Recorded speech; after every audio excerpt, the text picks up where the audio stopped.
안녕하세요. 빅버드 게임이론입니다. K리그2 6라운드에서 수원이 경남을 상대로 대승을 거두며 연승 행진을 만들었습니다. 외국인 공격수들의 골 잔치가 터지며 경기 초반부터 승기를 잡을 수 있었는데요. 하지만 이날 수원을 승리로 이끈 것은 화려한 플레이 속에 깃든 외국인 선수들의 헌신이었습니다.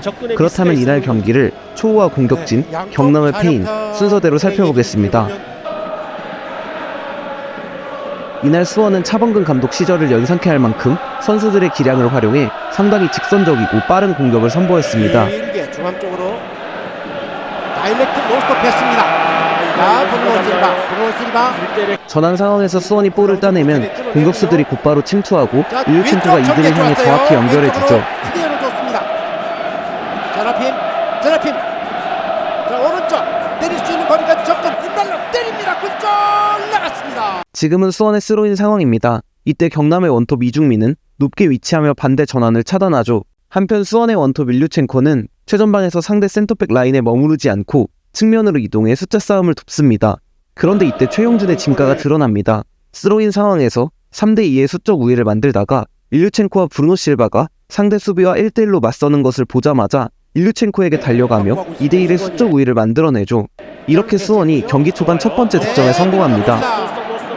최영준 앞쪽. 때릴 수 있는 기회가 생기지 않습니다. 자, 그대로 인플레이 됐. 슛골! 기습 슈팅입니다. 선제골을 허용한 경남은 강한 압박에 나섭니다. 수원은 이를 제대로 활용하는데요. 압박을 유도한 뒤 미드필더진과 수비진의 간격이 벌어질 때 롱볼을 통해 공격진에게 넓은 공간을 부여해주죠. 수적으로 밀리더라도 넓은 공간을 부여받은 수원의 외국인 공격진은 엄청난 파괴력을 보여줍니다. 잡아냅니다. 파울리뉴는 무려 상대 수비 4명을 자신에게 고정시키고 이로 인해 중앙 공간이 비어버리는데 지난 전남전에서처럼 텅 빈 14번 존으로 들어가는 능력이 뛰어난 파울리뉴가 일류첸코의 도움을 받아 득점을 만들어내죠. 들어갔습니다. 원더골이 나왔습니다. 원더골을 뽑아냅니다. 중앙에서 세컨볼 싸움이 벌어지면 수원의 외국인 공격수들은 빠르게 침투하며 경남의 수비 라인을 낮게 내려앉힙니다. 이렇게 경남의 수비 라인과 공격 라인의 간격이 넓어지도록 한 뒤 빠르게 압박하며 소유권을 빼앗아오죠. 이 경기 승점 3점에 대한 각오가 지금도 수원이 세컨볼을 따자 공격수들이 빠르게 침투합니다. 이렇게 경남의 수비 라인을 낮게 내려앉히며 수비진과 미드필더진 사이 간격이 벌어졌는데요. 이 공간에서 파울리뉴가 볼을 따내며 세 번째 득점에 성공합니다. 파울리뉴 또 가로챘어요. 빼냈습니다. 파울리뉴 앞쪽 김선호 다시 파울리뉴 걸렸어요. 슛 들어갑니다. 파울리뉴의 추가골. 이렇게 수원은 외국인 공격진의 기량을 활용해 빠르게 경남의 뒷공간을 파고듭니다. 브루노 실바입니다. 브루노 실바입니다. 왼쪽으로 열었다. 왼쪽 열렸어요. 잡아냈습니다. 그리고 이러한 빠른 공격 전환이 더욱 효과를 낼 수 있었던 것은 역시 일류첸코의 압도적인 제공권과 연계 능력 덕분이었죠. 자, 다시 또 선제골을 기록한 수원은 상대팀에게 가장 무서운 존재입니다. 상대가 라인을 올릴 때 롱볼을 띄워주면 공격수들이 대부분의 경합에서 이기며 위협적인 공격을 전개하죠. 스피드가 있으니까 뭐 자신이 있습니다. 네. 자, 오른쪽 넘어옵니다. 그리고 이날 외국인 공격진의 파괴력에 더욱 빛을 발할 수 있었던 것은 다름 아닌 센터백들의 빌드업 퀄리티였습니다. 역시 고종현은 양발을 사용하며 경기의 템포를 조율하는 모습이었죠. 정말 공격적이라는 네, 다시 한번 중앙 쪽 흘러나갑니다. 고종현이 볼을 잡고 상대에게 전진하는데 이로 인해 측면에서 수원이 3대2의 수적 우위를 점하자 경남의 미드필더 이강희가 세라핌을 따라가고 결국 중앙에 일류첸코에게 공간이 열립니다. 또 있을까요? 없죠. 선택의 여지가 없습니다. 네. 지금은 고종현이 볼을 잡고 전진한 뒤 이기재에게 패스하고 덕분에 수원이 경남의 풋백을 상대로 5대4의 수적 우위를 가집니다. 이때 브루노 실바가 침투하며 수비 라인을 뒤로 밀어내고 이렇게 생긴 공간을 파울리뉴가 활용합니다. 그리고 수원이 네 번째 득점에 성공하죠. 공 살아있어요. 때립니다. 이거 또 걸렸어요. 마무리합니다. 일루첸코. 이렇게 수원은 외국인 공격진의 화려한 플레이와 함께 전반에만 4골을 몰아서 넣었는데요. 사실 이날 수원의 대승을 만든 것은 외국인 공격진의 화려한 개인 기량이 아니라 이들의 엄청난 헌신과 수비 조직이었습니다. 경남이 수원의 역습을 끊어내며 공격을 전개하는데 풀백 이준재는 세라핌이 수비 진영으로 복귀하기 전에 빠르게 전진합니다. 우측 윙어 폰세카가 풀백 이기재를 끌어들이며 이기재와 고종현 사이 공간이 벌어지는데 윙어의 부재로 미드필더 홍원진이 측면으로 이동해 수비한 탓에 이 간격을 메꿀 미드필더도 부족한 상황입니다. 경남의 미드필더 도동현이 하프 스페이스로 침투한다면 수원에게 위험한 상황이 펼쳐질 수 있죠. 그런데 이 공간을 공격형 미드필더이자 수비시 투톱을 이루는 파울리뇨가 내려와 메꿔줍니다. 결국 세라핌이 수비 진영으로 복귀하고 수원이 경남의 공격을 막아내죠. 네. 경남도 같이 맞붙겠다는 그렇게 해야 돼요. 파울리뇨는 이날 수원의 수비 조직에서 핵심적인 역할을 맡았습니다. 경남의 4-3-3 포메이션에서 수비형 미드필더 이강인을 따라다니며 빌드업을 방해하는 것이었죠. 경기 내내 파울리뇨는 누구보다 성실히 이강인을 따라갔는데요. 덕분에 수원이 측면에서 1대1로 대응시키며 빌드업을 막아낼 수 있었죠. 상당히 좋은 선방을 많이 보였어요. 지금은 폰세카가 볼을 잡을 때 세라핌이 빠르게 내려와 이기재의 수비를 돕는데요. 파울리뇨는 계속해서 이강인을 따라다니고 어쩌다 수비 숫자가 줄어들면 일류첸코까지 빠르게 내려와 수비 대형을 유지합니다. 자, 중앙 쪽 뭔가 결정해야 됩니다. 저기서 만약에 커팅되면 지금은 브루노 실바가 전진에 압박한 탓에 경남의 좌측 풀백 김선호가 순간 자유로워지는데요. 그러자 이강인을 마크하던 파울리뇨가 빠르게 김선호에게 달려갑니다. 그러자 이강인가 순간 자유로워지는데 이번에는 브루노 실바가 이강인을 따라가죠. 4골 차로 앞선 상황에도 파울리뇨는 후반에도 이강인을 끝까지 따라다니고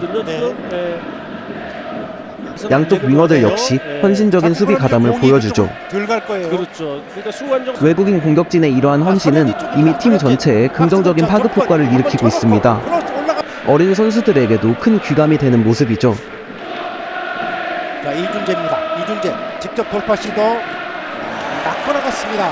자, 박승수. 그러니까 이렇게 자유분방하고 애고가 강한 외국인 선수들을 엄격한 수비 조직 아래 하나의 팀으로 만든 것은 시즌 초반 변성환 감독의 가장 큰 성과가 아닌가 싶습니다.